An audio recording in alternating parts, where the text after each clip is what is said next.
जैसा कि हम आपसे मुखातिब आ रहे हैं कि यहाँ पे 4 पोल्स उठा लिए गए जिनका तनाज़ा चल रहा है और उसी हवाले से आज की हमारी मीडिया इन्वेस्टिगेशन रिपोर्टिंग है।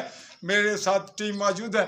ये वो मेन खंबा है, वो मेन पोल है इलेक्ट्रिक का, जिस पे पूरे गांव का, पूरे इस मोहल्ले का दारोमदार है।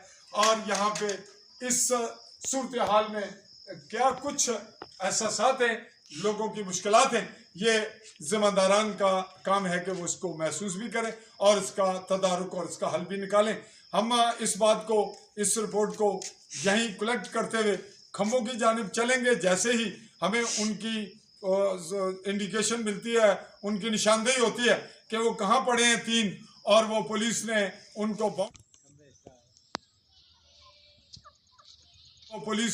उनको बाउंड किया, वो पुलिस की कस्टडी में, रिकॉर्ड में कस्टडी में आए। वैसे वो यहीं मोहल्ले में किसी के पास एक अलग है। तो फिल वक्त हमारी ये रिपोर्ट इस वक्त पिंड सोलना से कंप्लीट हुई और अगले मरहले तक आपसे चाहेंगे इजाजत।